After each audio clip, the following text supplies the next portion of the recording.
Bismillahirrahmanirrahim. Assalamualaikum warahmatullahi wabarakatuh. Baik, di sini kami berdua akan mempresentasikan tentang definisi manajemen pengorganisasian. Sebelum itu, perkenalkan, nama saya Muhammad Roikul Ubad dengan NIM 21101030067.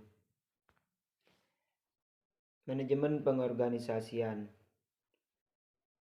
secara umum adalah sebuah proses yang dilakukan seseorang dalam mengatur kegiatan yang dikerjakan individu atau kelompok. Organisasi berasal dari bahasa Yunani, yakni organon, yang berarti alat atau sarana. Mendasarkan pada pengertian tersebut, penganut aliran ini mengatakan bahwa organisasi merupakan sarana untuk mencapai suatu sasaran. Dev 2010 mengemukakan pendapat bahwa organisasi merupakan sekumpulan yang memiliki suatu tujuan serta dirancang secara sengaja untuk beraktivitas yang dikoordinasikan secara sistematis serta terbuka dan terkait dengan lingkungan eksternal.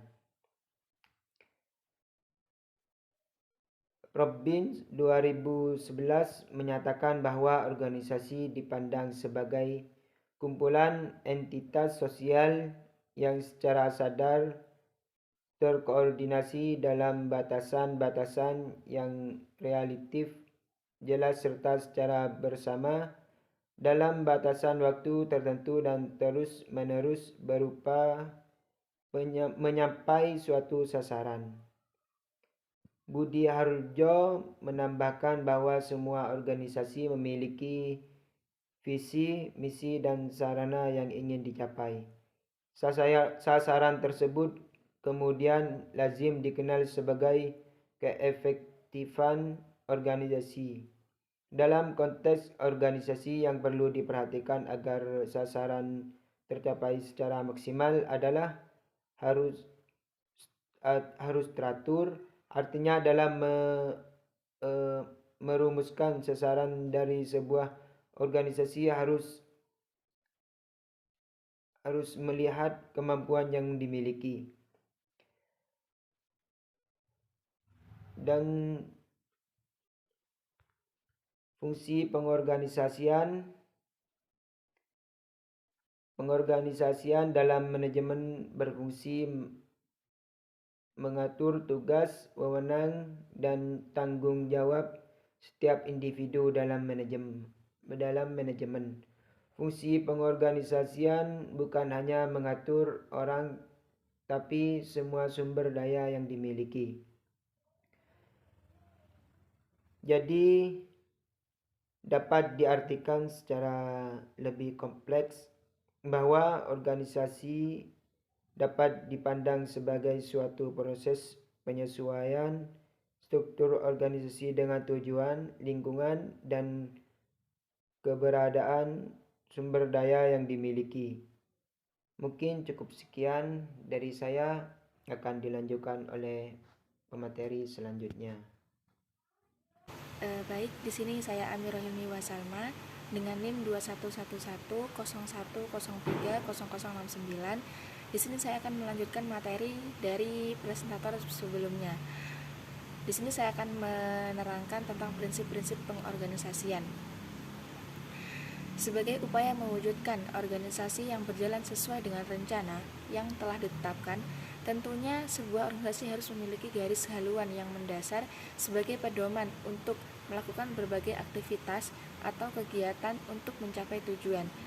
Jadi ketika dalam sebuah organisasi ingin berjalan dengan lancar, maka kalian harus mendapatkan garis haluan.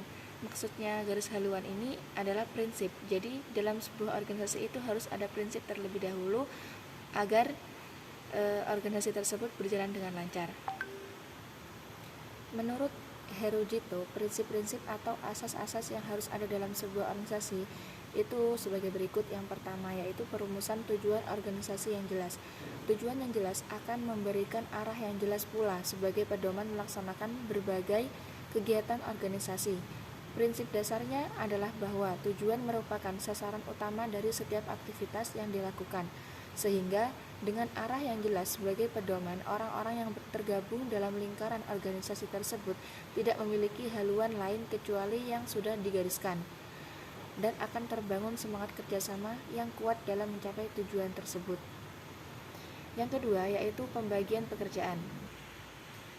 Dalam sebuah organisasi, struktur harus disusun sesuai dengan kebutuhan dan tujuan yang hendak dicapai. Dengan demikian, pembagian kerja antara pimpinan dan orang-orang yang tergabung di dalamnya menjadi jelas. Pembagian kerja dimaksudkan untuk menghindari tumpang tindih tugas dan tanggung jawab yang tidak jarang melahirkan gerakan dan menjadi hambatan pencapaian tujuan.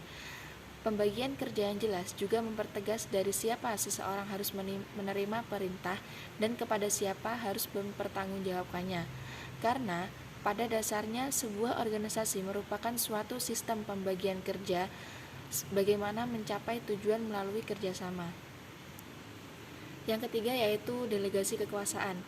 Setelah pembagian kerja melalui struktur organisasi yang ada, maka selanjutnya adalah pendelegasian kekuasaan atau wewenang dari pimpinan kepada bagian-bagian di bawahnya. Hal ini dimaksudkan agar mereka dapat melaksanakan tugasnya dengan baik dan mencapai tujuan dan tercipta suatu tanggung jawab dari kekuasaan atau wewenang yang diberikan. Yang keempat yaitu tingkat pengawasan. Tingkat pengawasan dalam sebuah organisasi haruslah menjadi salah satu perhatian yang utama agar dalam menjalankan tugas-tugas organisasi yang telah diberikan berjalan sesuai rencana dan maksimal. Penggambaran tingkat pengawasan tentunya dilakukan pimpinan selaku pemberi wewenang terhadap bagian-bagian selaku penerima wewenang. Sehingga dengan adanya tingkat pengawasan yang baik, maka terjadinya penyelewengan wewenang akan dapat ditekan. Oleh karena itu, pentingnya tingkat pengawasan tersebut. Sebuah organisasi harusnya dibentuk dengan memperhatikan aspek kemudian dari sistem pengawasan di dalamnya. Yang kelima yaitu rentang kekuasaan. Secara sederhana, rentang kekuasaan merupakan penjabaran dari pendelegasian suatu kekuasaan. Sebuah organisasi juga harus memperhatikan aspek efisiensi dan efektivitas dari seorang pemimpin dalam menjalankan fungsi kepemimpinannya. Artinya, seorang pemimpin akan dapat melakukan tugas kepemimpinan dan melakukan pengawasan secara maksimal apabila terdapat suatu batasan yang jelas mengenai orang-orang atau bagian-bagian yang menjadi wilayahnya. Sehingga dengan kejelasan rentang atau batasan kekuasaan dalam sebuah organisasi tidak akan terlahir pemimpin yang sewenang-wenang. Yang keenam yaitu kesatuan perintah dan tanggung jawab.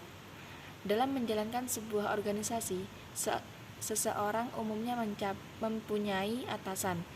Dari atasan itulah seseorang akan menerima perintah dan kepada siapa juga akan memberikan pertanggungjawaban atas pelaksanaannya. Perintah dan tanggung jawab akan tergambar secara jelas apabila struktur sebuah organisasi jelas. Yang ketujuh yaitu koordinasi. Dalam sebuah organisasi, koordinasi harus senantiasa dilakukan agar tidak terjadi kesimpangsiuran atau tumpang tindih aktivitas dan pertanggungjawaban dari aktivitas tersebut. Koordinasi merupakan pengaturan yang tertib dari suatu kumpulan atau gabungan berbagai upaya untuk menciptakan semangat kesatuan dan kerjasama dalam mencapai tujuan yang telah ditetapkan. Kesatuan dan semangat kerjasama merupakan asas dari koordinasi, sehingga dengan koordinasi yang maksimal, rasa persatuan dan semangat kerjasama antar orang-orang atau bagian-bagian dalam sebuah organisasi juga akan maksimal. Baik, sekian presentasi dari saya.